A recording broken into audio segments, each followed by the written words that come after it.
I went to GCU kind of not knowing like what to expect.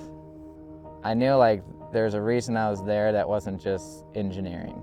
Like if I really wanted like lasting relationships, like I had to be intentional with the people that like I met that year. And Dangerous Men is one of the things that I associated with intentional relationships just from my experience. Freshman year, I remember pitching Dangerous Men to Ryan, to my roommates, a couple other people I met, and it was just really like not well done, not well planned. Haven't led a group before. I think it was like second weekend, like I think one of them like stopped coming, like Aiden. Third weekend, Jacob was like out of it, like he didn't, that was not for him. And then like the fourth weekend, it was like Dom and Panya, like they were just like inconsistent and just stopped coming. And then it was just me and my friend Ryan, just going through it. And I remember just being so discouraged, like really discouraged. I was like, oh, it was my fault, like I didn't do a good enough job, like just like, oh, like this was kind of like a terrible experience. I remember that summer coming off of that, you know, discouraged, kind of like, God, like, well, what do I do, you know, at college? Like, I'm doing engineering, but I'm not like, I didn't grow up wanting to do engineering. And I remember praying for just a person to lead Dangerous Men with. So I went to a community gathering, and Lowell like comes up to me and he's like, I got someone for you to meet, Jacob. And he like brings me over to this guy who has like kind of like long hair. I was like, he kind of looks fruity.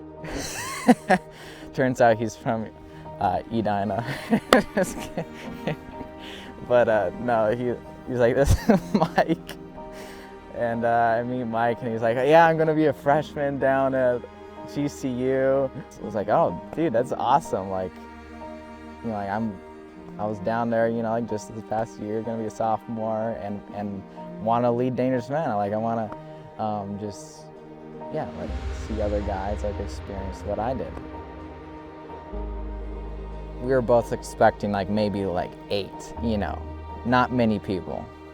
I put up a flyer in my dorm that got like torn down by GCU. It's like, it's not approved by GCU. You can't have flyers up. And they like tore that down. And then there's like 16 guys that ended up showing up, just packed. Like people were sitting on the floor. There's definitely not enough chairs for them.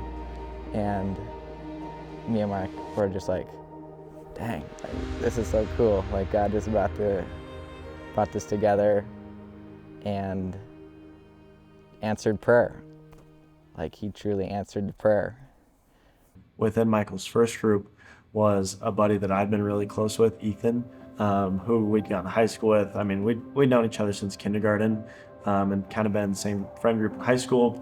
All the time we'd hang out and I'd hear about Ethan going through this group and all these fun different things, and getting to watch one of my best friends walk through change firsthand and be like, I think I want that for myself. So he'd come back from my group or came back from the Freedom Retreat, and I just grill him with questions. I was like, what was this like? What was this like? Are you gonna lead a group by chance? Because if you are, like, I'd really love to be a part of it. And so that second semester of my freshman year, I ended up getting plugged in with him and Isaac to be a part of a group. And so it was even more people from our floor that got to be a part of that group. And just remember walking through it and like, wow, this is crazy. Getting to learn about things and understand new perspectives and see the Lord and what relationship with the Lord looked like in ways that I had never considered before. I mean, obviously had grown up as a Christian, grown up in the church, you know, had pursued the Lord for quite some time, but had never really recognized what that meant for my life and kind of the physical implications of that and how my life was supposed to look different because of it. This is my first time ever going through DMU. I had known that me and my other roommate, Logan, and had been talking to Ethan about like, you know, we want to get in the men's group, but we don't quite know what, and we don't really know how to get like connected with something. Ethan was like, yo, my friend Shiggy has like a men's group that we could do that he would lead. And we're like, all right, sweet. You know, we're all just expecting it to be like a Bible study. Like, this is gonna be awesome. We're gonna be able to go through like Romans or like some cool book or like a chapter of the Bible that's gonna be awesome. But and we get there and, you know, and one of the first things he says is like, so yeah, you're gonna tell us like everything that you've ever done sexually. And I was like, wow, okay. Like, that was not quite what I was expecting it to be. And I just remember after the whole thing was over, Shiggy asked us and was like, are you guys still in? And then Ethan goes, you know, we'll talk about it and we'll let you know. And then I remember the walk back from the quad to our dorm, it was just kind of silent.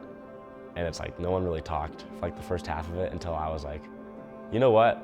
I really needed this. And it's like, it's kind of scary because I've never done anything like that before. It's like kind of being so open. But, you know, I think I want to do it and I want to be in a men's group. Our first week of DMU, when we first met with you know, my leaders, Shiggy and Isaac, they were talking to us about like how when they were going through, they were struggling with feeling freedom. And then when they finally felt freedom, how awesome it was and like eye-opening and like such an amazing experience. And I just remember like hearing it and I'm being like, okay, like it's probably cool and like it probably feels good, but I don't think it's like this crazy enlightenment that changes your life or like whatever. I just remember thinking that to myself and kind of just going through and it's like, you know, it'll be cool, like, you know, feeling freedom, whatever, saying the stuff and like, yeah, I did that. And then I just kind of go on with my life. But then now that I've kind of like just barely felt a little bit of it, I'm like, I want everyone to experience this. And it's like, I want to be in the position where I have a group of men and I like tell them how I was originally not free. And then I felt freedom and how awesome it was. And I want them to look at me and like, are you serious? Like, really? And then go through it all and be like, yes, this is awesome. Like I understand what you meant now. I think the growth of Dangerous Men at GCU has been a model of what good discipleship should look like.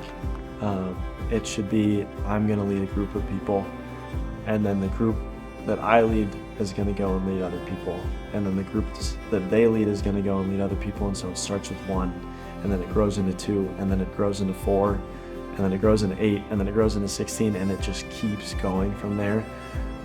I think what was good is that it like brought forth just my need for like first God, my need for Him, and then my need for like other people, like another guy to lead with. It also showed me how important just the one person is, how it's not about the numbers. And I think that was actually so cool, like how God kind of planned that my freshman year. It was like, He's showing me that it's not about the numbers, Jacob. It's about like actually like the one person and training them up, you know, and being really like intentional with people, because you can get a bunch of numbers, but like if it doesn't go anywhere, like if they actually don't like start to apply it and live it out in their lives, then it doesn't really go anywhere.